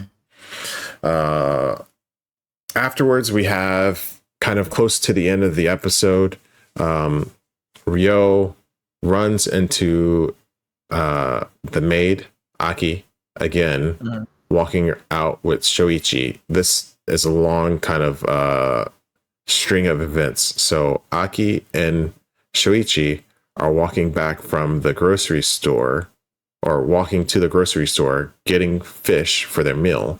While they're inside the shop, Aki sees Hikawa, and then she immediately tries to leave, which is suspicious. So Hikawa calls out to her, starts chasing her because he thinks it's suspicious, catches up with her, asks her why she ran, because that's extremely suspicious. And then she's like, I don't know. Yeah. And then he's like, wait, do I know you? And she's like, no. And he's like, wait. And then she runs off again. Then she runs into Ryo. She's like, hey, that guy's suspicious and he's trying to grab me. If you stop him and save me, I will tell you everything you want to know. So Ryo comes up, attacks Hikawa, knocks him down, and then runs off. In the meantime, Aki ends up meeting up with Shoichi again. Shoichi doesn't see any of this happen. Meets up with him. He's unaware of it. And then she immediately hugs him and says, you need to hurry up and remember about me. So then we cut back to the house, and then she's telling everybody that she is actually Shoichi's girlfriend. And he just has amnesia, so he doesn't remember her. And she was trying not to force it, so nothing strange would happen to Shoichi. And then Mata's like, nah, that ain't right. Get out. Yeah, Mata. So she leaves, but as she's leaving, she gets attacked, and then Shoichi transforms, arrives as Agito to save her. And then when the unknown runs away and is about to attack her again, so both she and the unknown kind of run away after Shoichi knocks the unknown kind of away the first time. But the second time, Shoichi isn't around. Ryo jumps in the way to kind of save her, and then he transforms in front of her, and then begins fighting the unknown, while Agito starts racing towards where he thinks they should be. And that's kind of where that episode ends. So a lot happened in that episode. Maidaki is definitely sus. Props to Mana for just being like, nah, son, we're not having that in this house. Get out. Yeah, she can't take it laying down, bro. You got to stand up. Yeah. Stand up. You know what I'm saying? Weak in the knees type. Nah. Stand Yeah. up. So Yeah. good on her. Yeah. But other than that, a lot of strange things happening. She's bringing in a lot of questions, but it's not so annoying. I think it should wrap up. I would expect it to wrap up. I don't know. She just seems like she's playing some huge game, and I don't like her. Yeah. She needs to watch out because she's creeping up on that Hojo list. Yeah. Yeah. No, after this episode, yeah.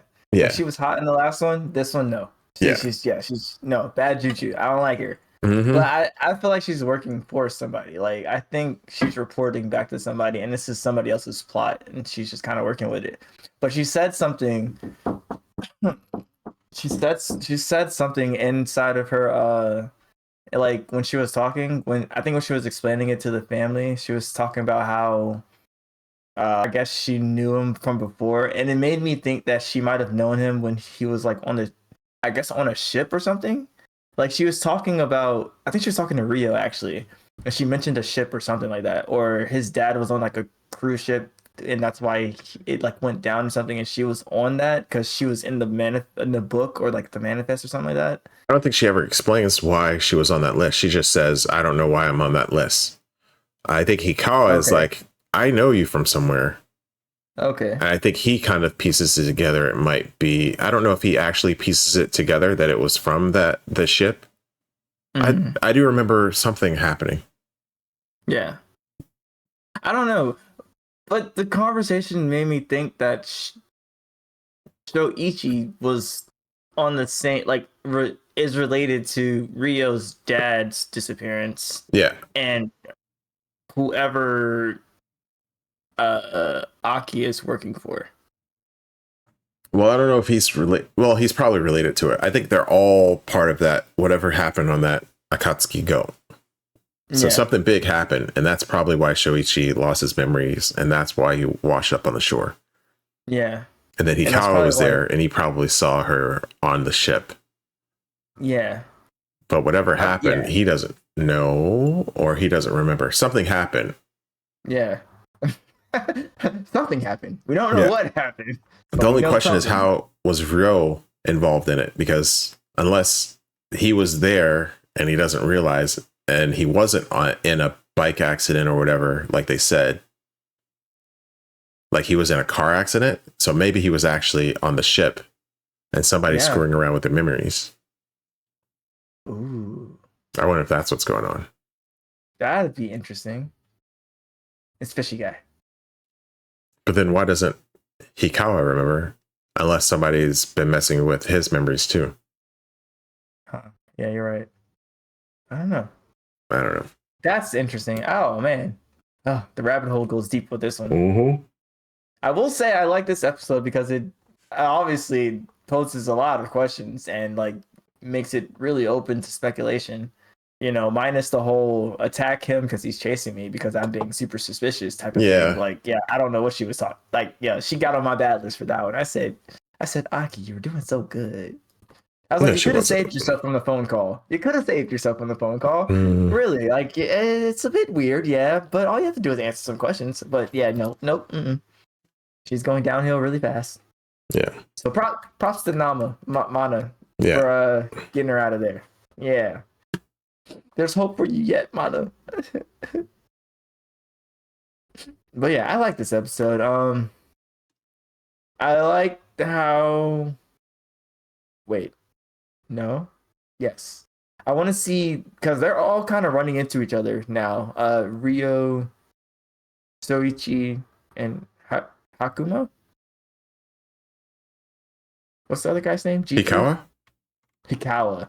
They're running into each other a lot more often now, and they're starting to recognize each other. So I wonder how that's going to play out in the next couple episodes. Ryo is starting to peg him too, I think. So he's like, okay, something's going on. Why is he with her? But I don't know. Mm-hmm. So I think we're getting to the point where all three of them are going to start interacting more often now. We'll see. Yeah. Shuichi's probably going to get his identity. Someone's going to figure out who he is. I wonder if it'll be soon. I don't think I don't know if he's going to work quite as well with the cops as Ichigo Kuga did. Or not Ichigo. I forgot his name, but yeah, him. Yeah. Well, I thought so does nobody know except for Mana? I think so. Well, no, Aki knows the maid. Oh, well, I mean, yeah. Wait, probably a couple. I guess that side of the team know. That side knows, but Haka doesn't. The guy. I keep forgetting his name. Nope. G3. Hikawa. Nope. Hikawa. Huh. Only Mana. Huh. And Aki, apparently. Yeah. That's cool. Yep. Yeah. It's probably about time that somebody else figures it out now. Yep. Especially with like 3 of them running around. So yeah. Yeah. Oh, I would say again, this episode was probably the better one out of the 4, just for the reason that it gives like more questions than it's open to speculation, and like there was a lot that happened in it, honestly. Yeah, but I don't think there had really a miss yet. I think this season's been going pretty good. I like it. It's been pretty solid. Yeah. Yeah. But I think that's it for this week for Agito. And with that, I think that's it for this episode of Kyoudai Ai. Thank you for joining us. I think we went a little bit longer this time because we had a lot of fun in the top half of the episode. But as always, skip around to where you need. Well, this is at the end, so if you're at the end, you made it through. Good job. Yeah. But that's it for this week. We'll catch you next week. As always, we may not have much time. We may not have much money. But there is one thing we do have a lot of, and that is Dark Gal crystals. Sure. Yeah. Catch you next episode. Oh yeah. We're in solidarity with my wolf.